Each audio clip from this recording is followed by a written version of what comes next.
Saudara sekalian, para pelayan yang kami kasih dalam Kristus, kita mengulas kembali apa yang kita dengar di ibadah raya, baik ibadah raya 1 dan juga ibadah raya 2. Dalam judul, masih ada yang ingat apa judul firman Tuhan hari Minggu yang lalu? Hidup yang mempermuliakan Tuhan. Baik saudara, saya ingin memandu bersama-sama di sini. Hidup yang mempermuliakan Tuhan itulah kerinduan Tuhan bagi kita. Pribadi lepas pribadi. Satu demi satu. Hari demi hari. Kegiatan demi kegiatan. Semua Tuhan percayakan agar kita mempermuliakan Tuhan. Di mana kita bisa mempermuliakan Tuhan? Ketika kita berbuah banyak.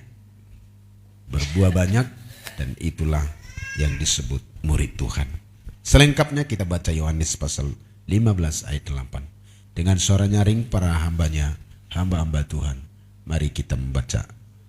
1, 2, 3, ya.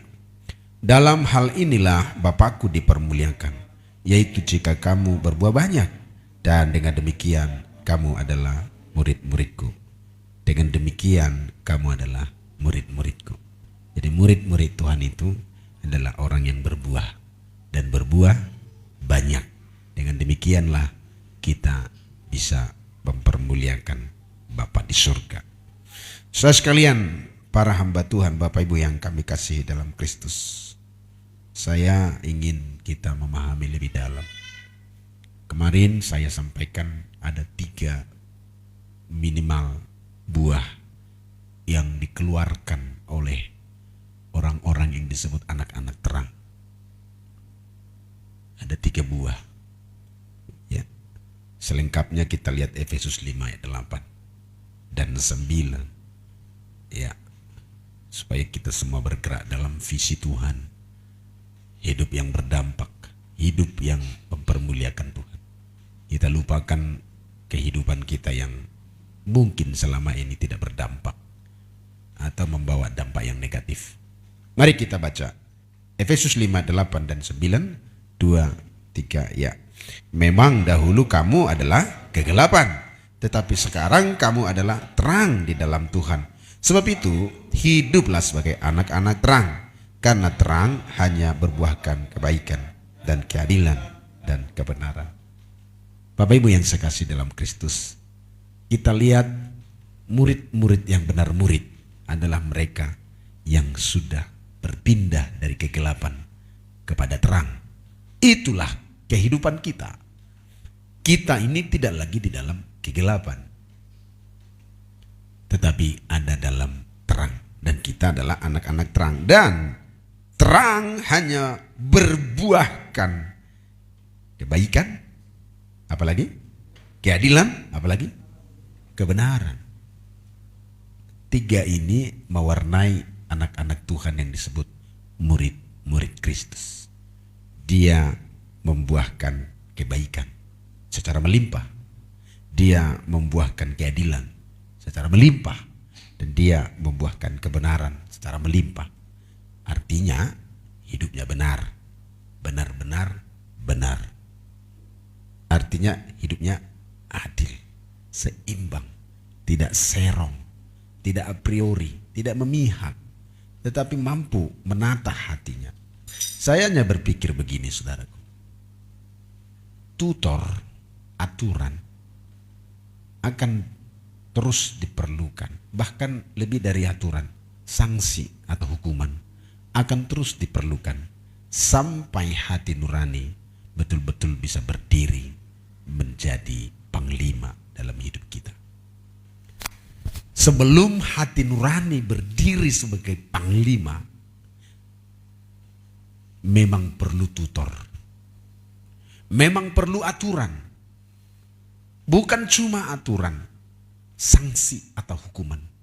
Karena itulah bagi orang-orang yang kanak-kanak rohani. Jangan membunuh, nanti kalau kamu bunuh masuk penjara.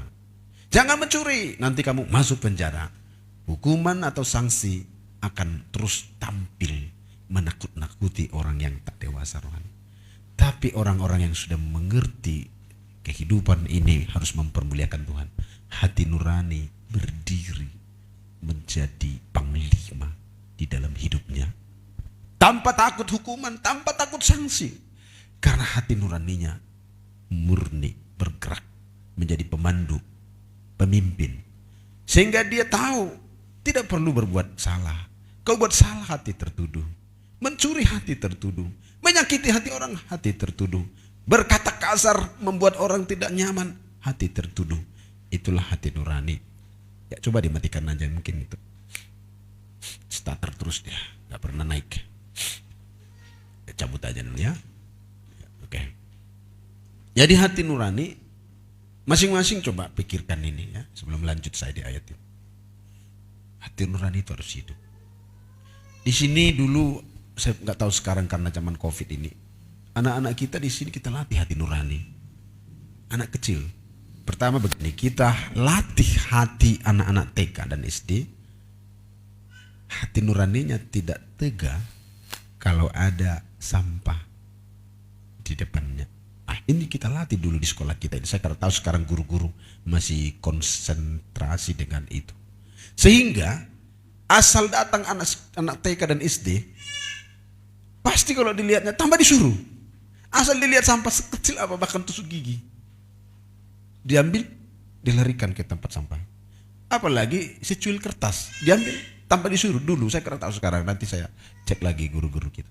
Jadi kita tanam dulu itu berburu sampah, sehingga selalu bersih itu halaman. Nah kalau ada orang tua sekarang melangkahi sampah, wah itu hati nuraninya itu udah kacau itu. Apalagi dia sendiri yang buah sampah. Nah, ini lebih ngawur lagi. Tak ada lagi hatinya itu. Tak tahu membedakan mana yang baik. Saya bergumul ya, ketika saya merenung, Tuhan kasih di hati saya aturan, bahkan tidak cukup aturan, sanksi berupa hukuman masih diperlukan oleh orang-orang yang hati nuraninya belum berdiri sebagai panglima dalam hidup. Hati nurani tertuduh ketika buat salah, ketika menyakiti pasangan hidup, tertuduh hati nurani. Ketika kita tidak sesuai kebenaran, tertuduh hati nurani. Inilah yang harus berlimpah-limpah dalam hidup kita. Nilai-nilai kebenaran, nilai-nilai keadilan, nilai-nilai kebaikan berlimpah, bukan minim, apalagi minus di dalam kehidupan yang disebut murid-murid Kristus. Inilah yang mempermuliakan Tuhan.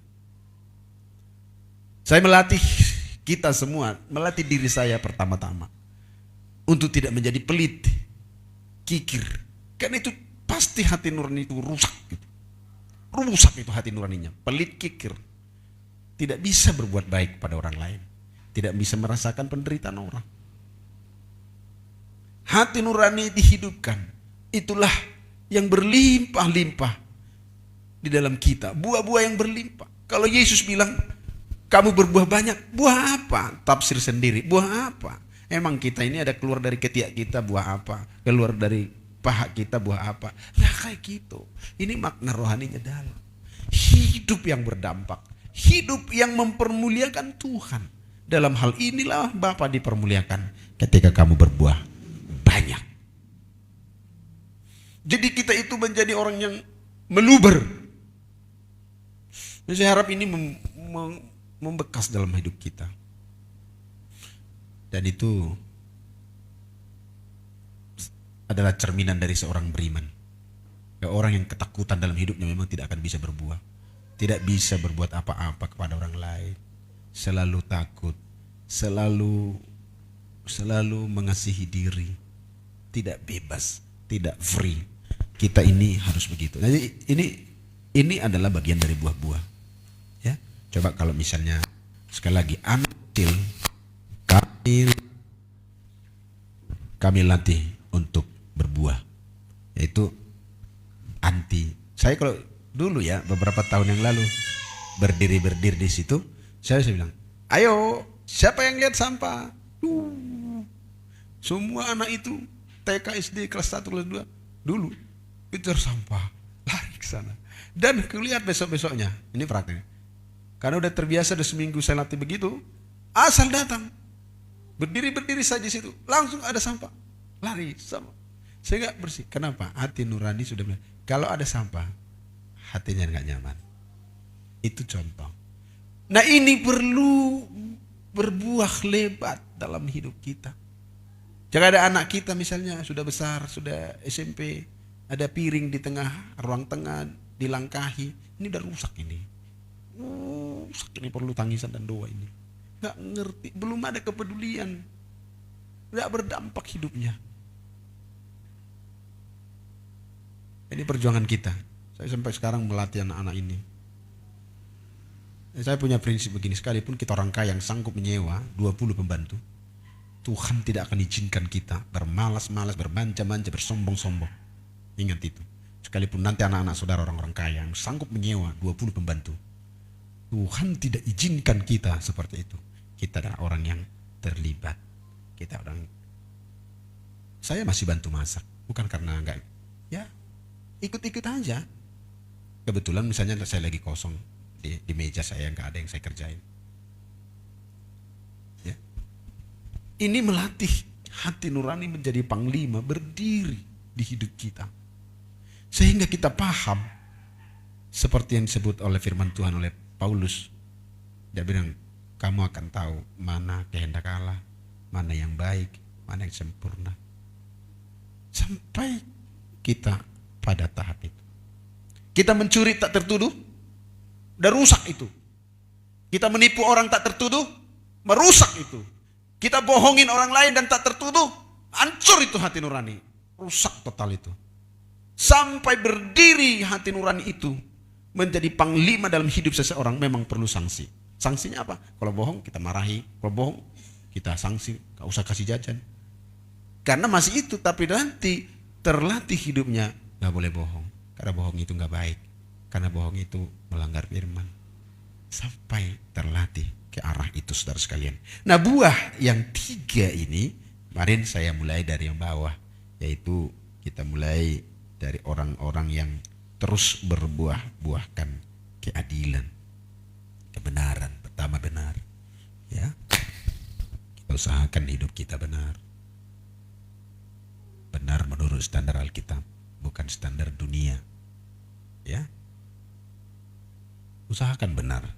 Sekalipun kita jatuh dalam ketidakbenaran, hati nurani kita berdiri kembali mengingatkan kita, kamu salah. Ayo. 2 orang yang melakukan kesalahan yang fatal-fatal. Tetapi berbeda hati nurani yang masih dipertahankan bersih. Pertama adalah Judas, salah dan menyesal. Penyesalannya lari kemana?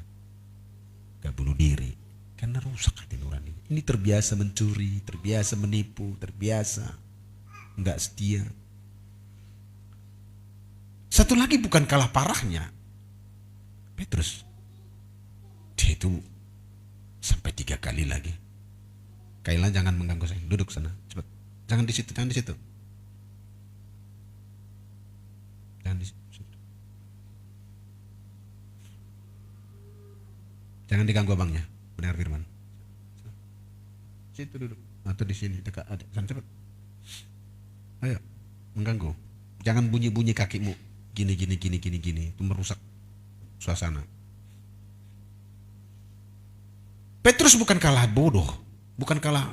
Dia 3 kali dia menyangkal. Ketika dia sangkal, kenal kau enggak, kenal kau enggak, kenal kau enggak. 3 kali. Tapi begitu hati nuraninya tersentuh, dia menyesal dan menangis, bukan bunuh diri. Jadi melatih hati nurani adalah sesuatu yang setiap hari kita berhubungan dengan itu. Itu buah sampai kepada arah itu, saudaraku. Hidup benar sesuai firman, adil. Ya, latih diri kita selalu adil. Ini perkara-perkara yang sepele bagi orang, tapi itu penting. Adil terhadap keluarga, adil terhadap anak-anak, adil terhadap pekerjaan, seimbang, enggak a priori dan memihak, selalu positif dalam bertindak. Ini yang bisa mempermuliakan Tuhan. Kalau enggak kita akan mempermalukan Tuhan, menyimpan sakit hati, bahkan sampai mati sakit hati tetap disimpan. ini hati nuraninya kacau. Kita itu harus free. Hari ini disakiti, hari ini lagi diselesaikan, sembuh. Besok disakiti lagi, sembuh lagi. Mana ya? Itulah hati yang tertolong oleh Tuhan. Ya, saudaraku. Nah, kebenaran, kebaikan, dan yang terakhir, kebenaran, keadilan, dan kebaikan. Nah, sangat mudah memahami kebaikan ini. Kerjakan di rumah masing-masing. Tampil menjadi orang baik. Tampil menjadi orang baik. Dari banyak sektor kita bisa menunjukkan kebaikan. Bukan hanya dari memberi dengan uang. Orang tidak selalu baik kalau dia memberi uang, pertolongan ini. Kebaikan itu secara holistik atau secara menyeluruh. Dari sikap kita yang memberi dampak bagi orang lain. Perkataan, pengertian, pengorbanan, kerelaan. Kita mulai dari keluarga kita. Seorang suami hendaknya baik pada istri. Dan sebaliknya seorang istri baik sama suami. Biarlah istri dan anak-anak yang pertama merasakan kebaikan seorang ayah, suami. Dan sebaliknya, saudaraku. Ini kembali ke hati nurani. Bagaimana kita berperilaku baik terhadap keluarga kita, baru ke tetangga kita, baru ke komunitas Kristen, komunitas gereja, ke bangsa kita berdampak, kepada lingkungan berdampak. Apa yang kita buat pada lingkungan ini, kepada alam semesta, kita juga berdampak. Sampai Alkitab, saya lupa ayatnya ya. Ini sampai Alkitab, ada satu ayat nanti saya coba cari. Anak kecil, sampai Tuhan menyinggung itu. Kalau tega menganiaya binatang, dia itu rusak. Nanti sudah dapat ayatnya ya. Ternyata memang anak ada tega yang menyiksa belalang, menyiksa cicak. Itu orangnya udah rusak juga. Jadi naluri kita kalau melihat cicak gitu, kita malah, saya sejak memahami itu dan belajar itu, beberapa kali cicak ada jatuh ke bawah gitu, yang kecil itu, malah saya tolong naik. Dan anak-anak selalu saya tegur, jangan kau siksa, jangan. Kadang anak-anak suka itu sadis jiwanya, memain-mainkan, mematah-matahkan kakinya. Ada yang rusak. Ayatnya saya lupa, tapi saya coba nanti, mudah-mudahan saya dapat. Ketahuan deh, tidak berbelas kasihan pada binatang. Ada ayat. Kepada binatang pun tak berbelas kasihan. Binatang pun harus dibelas kasihani, apalagi manusia. Nah, lihat standarnya itu, standar kebaikan itu, saudara. Sampai kita tidak lagi memuja diri kita menjadi fokus dari kehidupan. Tahu memuja diri, berbelas kasihan pada diri. Selalu melihat dirinya adalah fokusnya. Selalu menjadi orang yang tersakiti perasaannya. Selalu menjadi orang yang kurang dihargai. Selalu menjadi orang yang kurang mendapat perhatian. Karena fokus pada dirinya. Kebaikan ini adalah buah yang harus berlimpah pada saudara dan saya. Setidak-tidaknya jangan menyakiti orang lain. Jangan menyakiti orang lain. Istilah kaum Konghucu, lebih baik disakiti daripada menyakiti. Ini nilai-nilai kebaikan. Agama-agama lain kadang Kristen kalah dalam menerapkan kebaikan. Buddha, Konghucu. Makanya mereka sampai konsen dengan binatang pun gak mau menyakiti binatang, bahkan mereka mau menebang pohon, mikir ini pantas gak ditebang, masih perlu gak ini untuk sampai sih. Kalau aduh sorry lah, gak usah kita sampai. Kadang-kadang kita gak sampai berpikir ke situ. Bahkan mereka berpikir kalau lebih baik disakiti daripada menyakiti. Kalau boleh jangan ada yang tersakiti. Tetapi kalau memang harus ada yang tersakiti, jangan dia yang tersakiti. Jangan aku yang menyakiti, biar aku yang tersakiti. Karena bagi mereka hati nuraninya masih baik. Sebetulnya Yesus berkata begitu, tapi kita yang nggak mengerjakannya. Kalau ada orang nampar kiri, katanya kasih kanan. Tapi kenapa murid-murid Tuhan ini bukannya ditampar duluan nampar dalam perkataan, nampar duluan, atau supaya tetap Alkitabiah, ditampar kiri dikasihnya kanan, tak sesuai Alkitabiah, tapi ditahan-tahannya udah kondok kali ya. Nah sekarang kan sudah nggak ada lagi yang mau aku kasih tampar. Nah sekarang aku balik, dia nampar.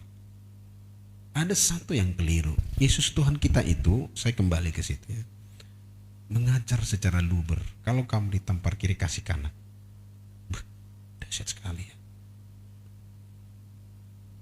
Kalau orang menerapkan ajaran kebaikan ini, masih mampu mendendam pada orang? Mana ada? Tidak ada kamar untuk mendendam seseorang.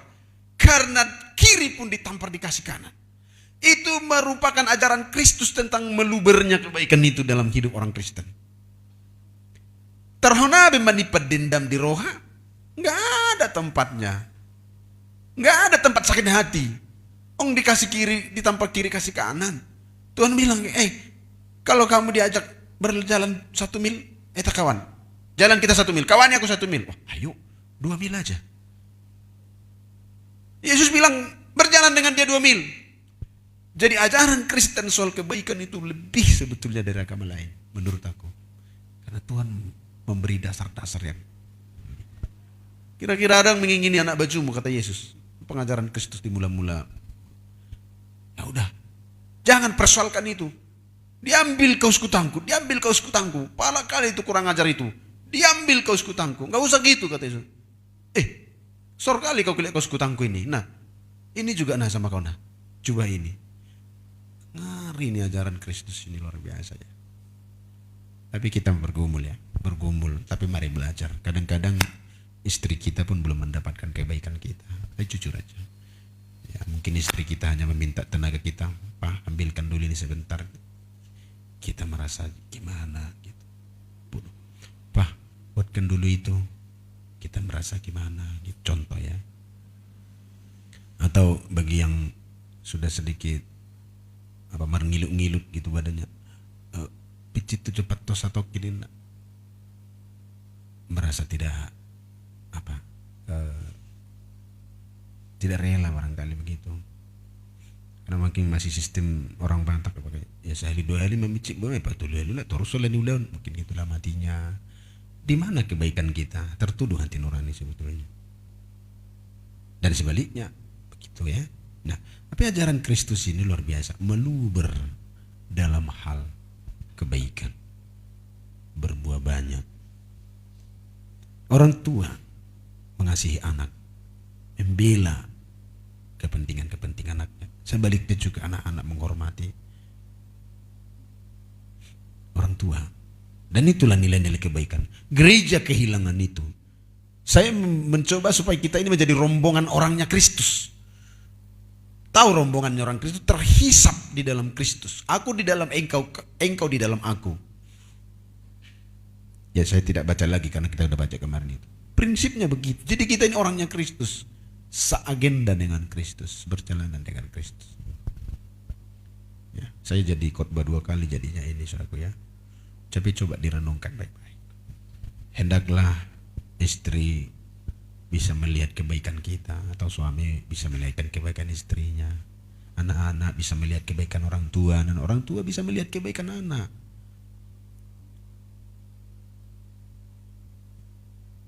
Dan hati nurani harus tumbuh, berdiri.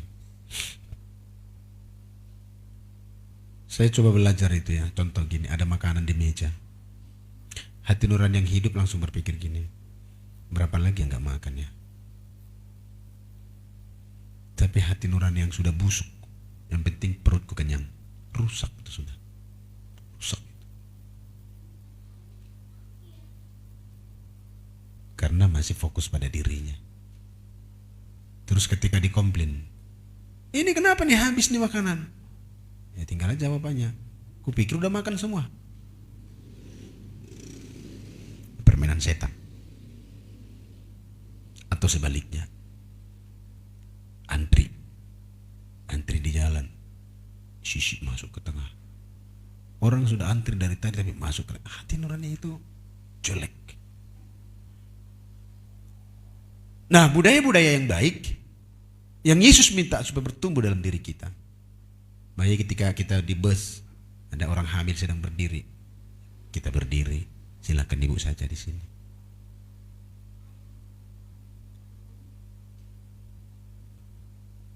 Itu kan hal yang menunjukkan nama Tuhan dipermuliakan.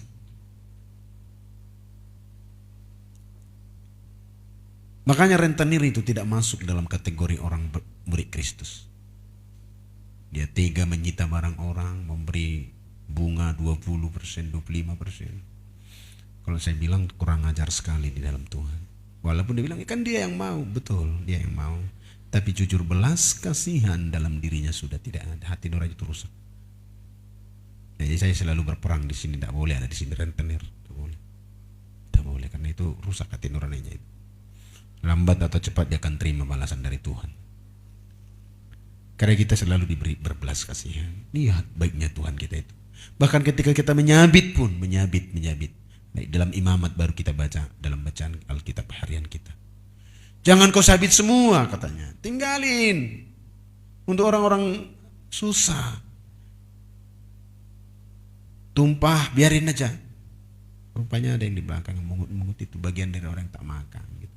Artinya itu aplikasinya lah. Dari seluruh mata pencaharian yang kita dapat, tidak boleh kita genggam semua. Ada bagian dari orang-orang susah. Itu juga masih hati nurani yang akan berbicara. Tapi kalau hati nurani udah rusak, kebaikan-kebaikan tidak ada, malah punya orang diambil. Sakitlah kalau sudah begitu, saudara. Nah, berhubungan dengan gereja kita ini, mari bangkitlah gereja kita ini. Seluruh pemberian-pemberian yang kita beri kudus dan suci, tulus. Nah, itu yang Tuhan nilai.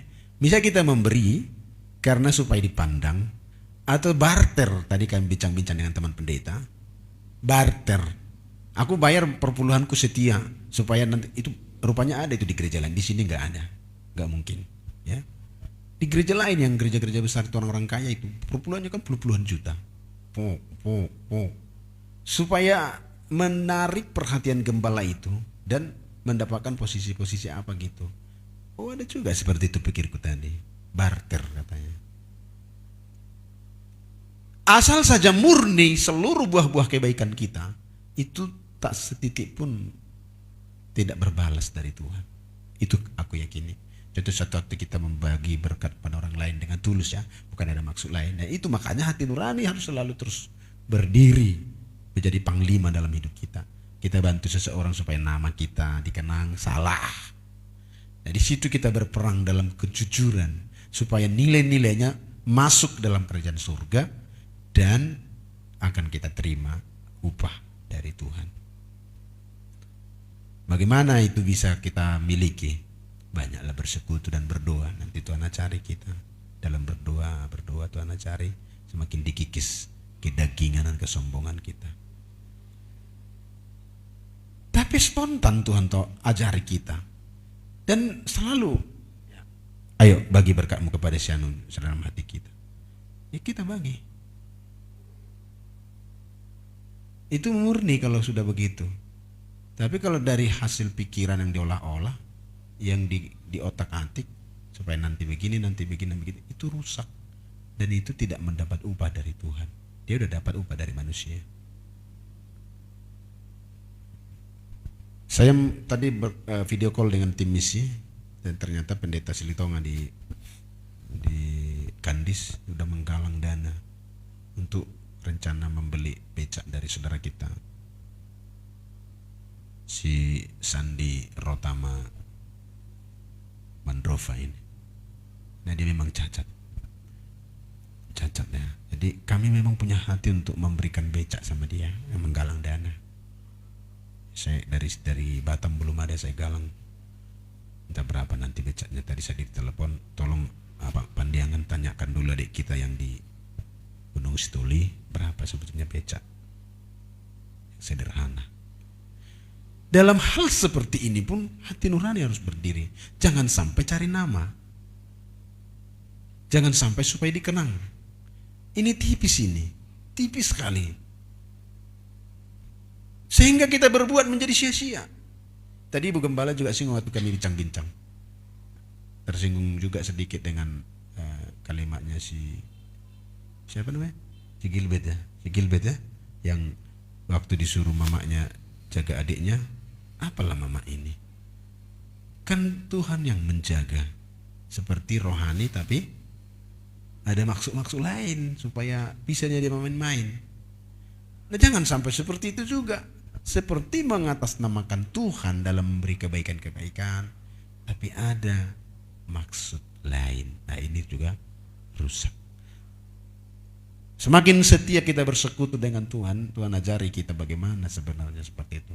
Sehingga ketika kita berpersepuluhan, hati nurani kita betul-betul bersih, menjalankan semuanya itu untuk Tuhan. Itulah yang dapat berkat. Itu yang sangat berkenan pada Tuhan. Dan itu dilatih dalam persekutuan kita dengan Tuhan.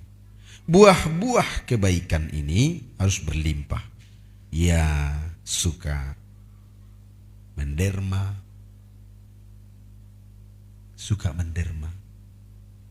menderma uang, menderma tenaga, rajin memberi tenaga. Kalau orang udah hitung-hitungan waktunya, hitung-hitungan tenaganya, hitung-hitungan, semua hitung-hitungan, ini udah kacau ini, kacau rusak nih. Tetapi orang yang berlimpah dalam kebaikan lebih baik dari orang-orang duniawi, melimpah dalam kemurahan, suka memberi, suka menderma, mudah berkorban, mudah berteman, fleksibel, tetapi tetap pada prinsip-prinsip. Nah, itulah yang disebut, kemarin saya sudah singgung Amsal 11:24 itu, ada orang menyebar harta tetapi bertambah kaya. Tapi ada orang yang menghemat secara luar biasa namun selalu berkekurangan. Nasib orang yang selalu menghemat luar biasa jelas selalu berkekurangan. Tidak berlimpah dalam kebaikan, malah berlimpah di dalam penghematan yang luar biasa. Inilah kekalahan itu. Nah, yuk saya ingin mengajar jemaat di sini dan terkhusus pelayan-pelayan dalam memberi kepada Tuhan itu tegak hati gitu. Jadi selalu dalam persembahan, dalam melihat kesusahan orang, kalau misalnya ada kesempatan membantu, selalu karena digerakkan oleh Roh. Nah, kayak kalau kita misalnya memberikan dana sosial, sumbangan kasih itu, perhatikan kalau orang selalu sama. Ya, saya hari ini berbicara keuangan juga di gereja ini, ada beberapa prinsip yang akan kita perbaiki. Karena gembala-gembala harus memperhatikan jemaat. Kalau selalu sama, asal datang tekeles 5.000, asal datang tekeles 5.000. Mau 10 kali pun dalam tahun tekeles 5.000. Tandai dia itu bahwa orang itu ada orang yang seperti tidak dalam tuntunan hati nurani. Nggak apa-apa, salah kah? Nggak salah. Tapi nilainya jelek. Tapi kalau orang kadang 5.000, terus kadang 20, kadang 10, ini orangnya masih dipimpin oleh Roh. Ketika ada uangnya, dia tambahkan sedikit, atau dia bisa melihat penderitaan orang. Misalnya ini yang dikasih sumbangan sosial ini, dia mikir bagus. Oh, dia susah hidupnya ya, masih ngontrak. Ini ya perlulah sedikit. Jadi mungkin aturan kasih 5.000, dia kasih 15.000. Itu hati nurani masih memimpin. Tapi kalau selalu lihatlah buku itu, ya. Saya kasih tahu rahasianya, 5.000. Mau siapapun yang sakit, 5.000. Mau tanggal 5 baru gajian, 5.000. Tanggal 30 pun tidak ada uang servis-servisnya, 5.000. Ini orang tidak dipandu oleh hati nurani dan Roh. Tapi kebiasaan, adat namanya. Karena nanti juga akan dapat seperti itu ya, 5.000. Saya ingin mengajar kita tidak seperti itu. Tergerak hati. Ketika doa ibadah malam kemarin, ibadah raya 2, saya melihat ada uang persembahan 300.000. Di sini, di sini, di sini. Satu di sini, satu di sini. Dalam hatiku, siapa ini? Syanu mungkin. Tapi keliru saya berpikir, bukan Syanu yang ku bilang itu. Ternyata si Una, bukan si Anu, tapi si Una. Kenapa dia itu? Karena memang digerakkan hati. Enggak selalu harus 2.000, enggak selalu harus 5.000, enggak selalu harus 10.000. Karena memang, tetapi persembahan itu digerakkan oleh hati, itulah kebaikan-kebaikan yang berlimpah. Tuhan mau kita sampai ke arah itu. Kalau memang hari ini sepertinya memang tergerak hati dan memang keuangan kita mencukupi untuk memberikan persembahan 20.000, beri 20.000. Tapi memang kandas-kandasan dan betul-betul kandas-kandasan, dan memang hanya mampunya 2.000, beri 2.000. Tapi kalau selalu 5.000, selalu 5.000, selalu 5.000, atau selalu 2.000, walaupun ada uang yang selalu 2.000, dan ini orang ini perlu didoakan, belum hidup dia dalam hati nurani. Tutor, aturan, bahkan sanksi atau hukuman masih perlu memang untuk orang-orang yang belum memahami hati nurani berdiri sebagai panglima dalam hidupnya. Sekalian, Tuhan bilang semakin dibersihkan, semakin berbuah banyak. Tuhan selalu bilang semakin berbuah banyak. Di poin kebaikan inilah saya sedikit lebih dalam. Bukan berarti Pak Gembalamu sudah baik dan lebih baik dari kalian. Sama-sama saya belajar. Belajar juga bagaimana menjadi orang baik. Karena banyak kali ayat menyebut supaya kita baik. Semaksud pada para penilik jemaat, hendaklah orang yang terkenal baik. Dalam perkataan baik, dalam berpikir baik, memberikan solusi baik, dalam memberi pertolongan dan berkorban baik, memberi hati dan memberi waktu kepada orang lain untuk kebaikan baik, mengalah untuk kebaikan, untuk menang baik. Dan itulah yang berlimpah-limpah dalam kebaikan. Gereja kita supaya berbuah. Gereja melahirkan gereja. Inilah waktunya gereja yang 20 tahun ini sudah harus menunjukkan nilai-nilai kedewasaannya. 20 tahun.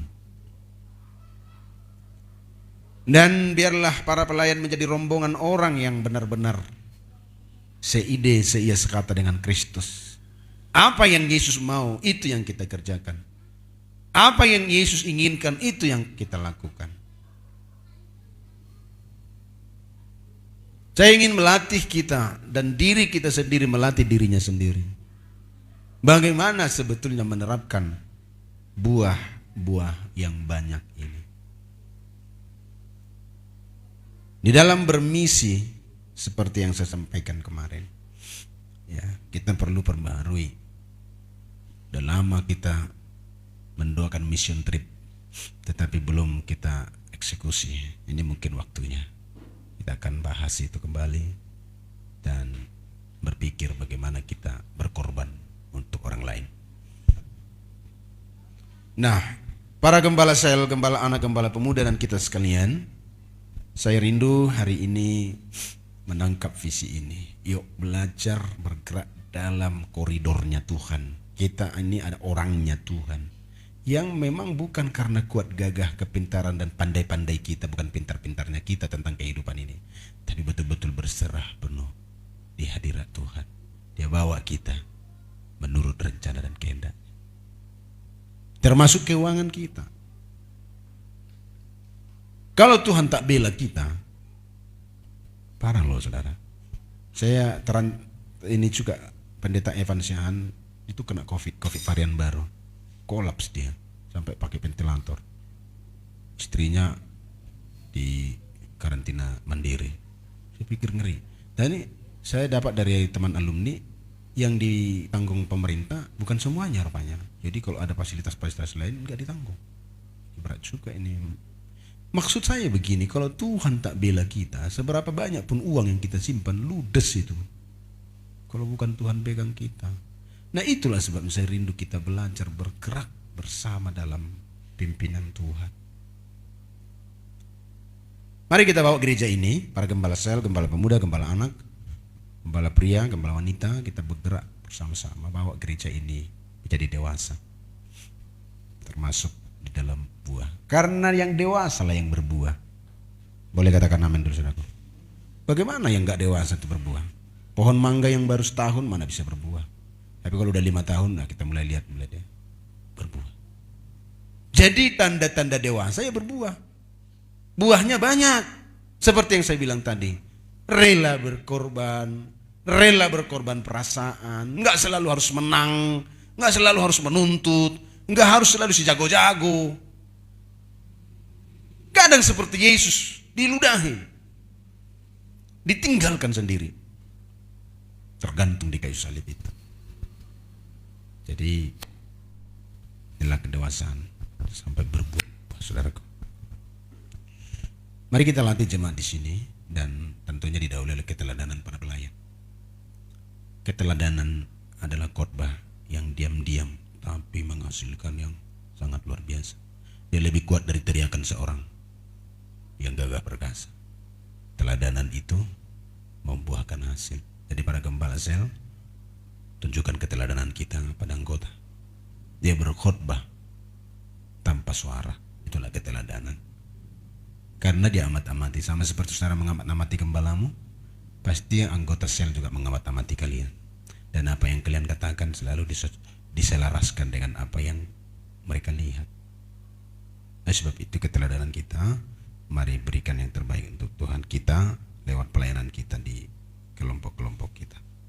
Nah saudara, saya sampai kepada buah gereja kita ini. Bagaimana gereja kita bermisi? Bermisi adalah gereja yang sudah dewasa. Dan itulah buahnya. Suatu waktu bisa mendirikan gereja. Tutor terendah yang saya sudah ingatkan minggu lalu, supaya kita, seluruh jemaat kita tertib berpersepuluhan. Itulah tutor terendah. Saya rindu gembala-gembala sel di sini adalah teladan untuk mendidik jemaat kita keluar dari kerusakan ekonomi ini. Saya masih sangat mempercayai bahwa orang yang menabur di ladang Tuhan asalnya, makanya saya tuntun tadi pelan-pelan dalam motivasi yang benar. Jangan seperti yang saya sebut tadi, ada orang menyumbang di gereja tapi barter.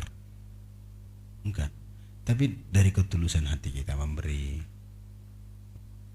teladan, membangun pekerjaan Tuhan, dan pada akhirnya Tuhan tidak pernah berhutang budi.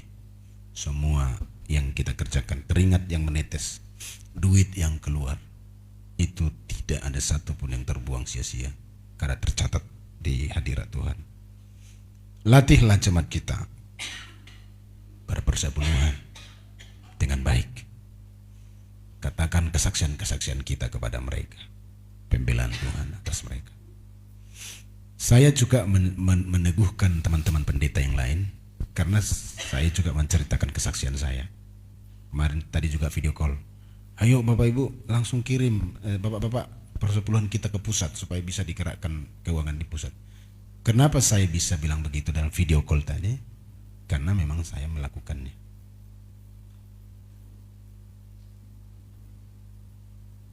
Coba dengar nih cerita Pak Gembala ini karena para pelayan. Kemarin saya belum bayar mobil.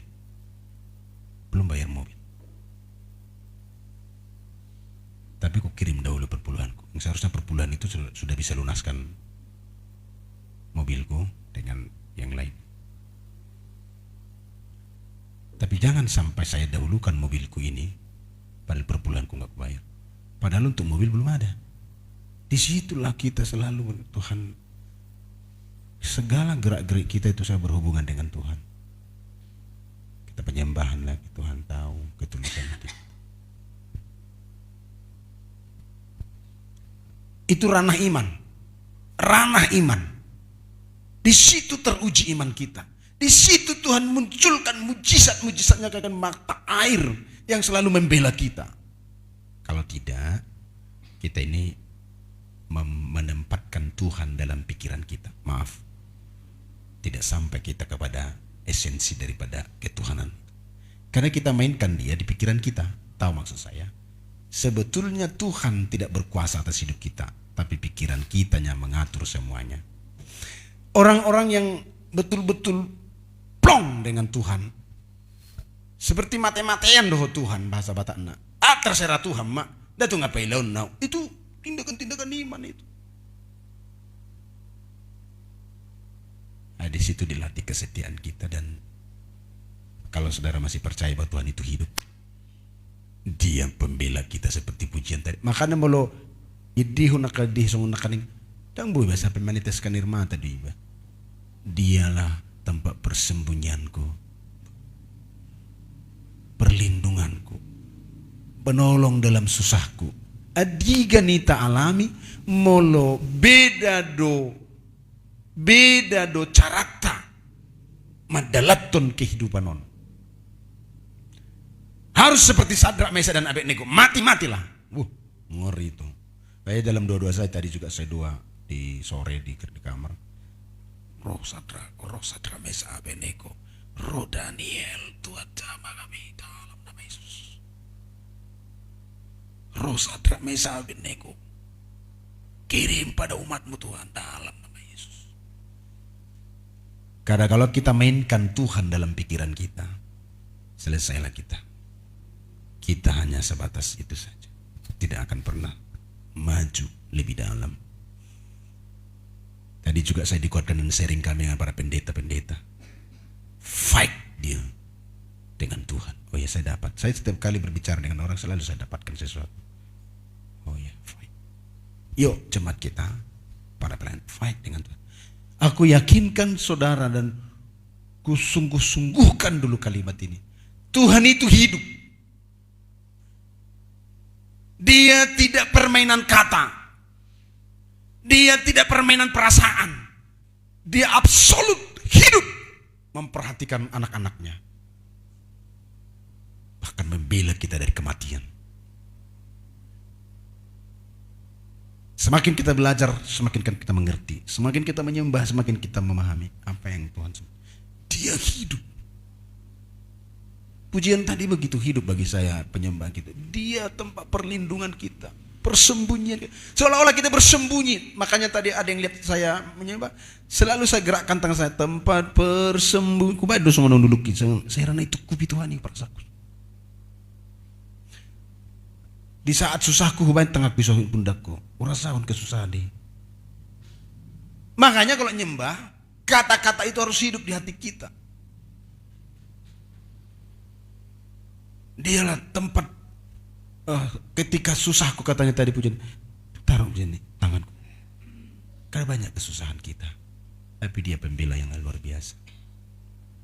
Tempat persembunyianku baik sonon asa sonon karena mertebunya di hadirat Tuhan. Dia hidup, dia pembela. Dan ingat, kalau kita selesai dari bumi ini, kita bersama-sama dengan dia selama-lama. Patar mai sukut, dadak sukut. Di hadapan di depata. Jadi rekan pelayan Tuhan semua di sidang, Tuhan percayakan membantu kami dalam menggembalakan sidang ini. Yuk, jangan tanggung-tanggung dengan Tuhan. Lepaskan sakit hati. Haramkan ada sakit hati dalam kita, singgah lebih daripada matahari terbenam. Katakan amin. Mungkin karena manusia memang sakit hati kita oleh ulah-ulah orang. Tapi selesaikan itu sebelum matahari terbenam. Haramkan itu berlanjut-lanjut. Jangan simpan sakit hati. Itu merusak berkat rohani. Bahkan tubuh kita sakit gara-gara itu. Selesaikan dengan baik. Pada siapapun itu. Kepada orang lain, atasan, bawahan, lawan bisnis, lawan politik. Apalagi keluarga kita, misalnya anak kita. Bukan, kadang-kadang anak-anak kita kan ya mau juga kurang ngajar dengan orang tuanya, kurang tahu menghormati orang tuanya. Bisa menimbulkan sakit hati, bisa. Tapi kita harus selesaikan. Kita selesaikan sebelum matahari terbenam. Kita menghadap Tuhan. Pertama-tama kita sayang namanya, aku mengampuninya, tolong aku Tuhan, selesai. Dan selesai. Kalau enggak kita kehilangan berkat jasmani, bahkan kesehatan kita. Sekalian meluber dalam kebaikan. Apa Pak Pendeta sudah baik? Saya belum baik. Istri saya saksi hidupnya. Kadang saya tidak baik. Belum begitu baik lah, katakan begitu. Tapi kita belajar. Kita belajar dari apa yang kita lihat di sini. Itulah hidup yang mempermuliakan Tuhan, yang lahir dari orang yang disebut murid-murid Kristus. Tetangga kita, siapapun itu, suka menolong, membantu kekurangan dengan tenaga, pikiran, dengan alam, perlu. Seperti tadi saya bilang, masih ada hati nurani kita mengutip sampah. Nah kalau kita tidak kutip sampah dan kita lewati, itu hatinya sudah rusak. Yang lebih rusak lagi bukan itu, malah dia yang buang sampah. Ayo kalau lihat ada di mobil, saya nyetir, di depan saya ada mobil, dibukanya kacanya, dibuangnya sampahnya, rusak. Bukan dia lihat itu ada orang memungut sampah di situ, yang pasukan orangnya itu, yang baju-baju itu, pasukan Pemko itu. Gila enggak dia buang sampah dari situ? Rusak. Harusnya dia simpan dulu di laci mobilnya, nanti pulang dari mobil ini dikumpulin di plastik, ada tong sampah, dibuang. Tapi rusak. Nasoy mana do nyaman naso omak na do na inong na nyan na mamungu sampai na gaji pemerintah. Mapikir, coba di mana kebaikannya? Nah sampai hal seperti itu. Bahkan saya tadi sampai bercerita tentang penyiksa binatang. Adong si hapor, ponggoli pak na iparikili. Itu rusak. Ya, tidak berbelas kasihan pada binatang. Tuhan, binatang PHP ko belas kasihan, apalagi manusia. Oke Bapak Ibu Saudaraku, mungkin penekanan lah yang saya buat ya. Seharusnya kita share. Saya kasihlah 1-2 orang kalau ada yang ingin bertanya atau membagi pengalaman tentang apa yang saya sampaikan.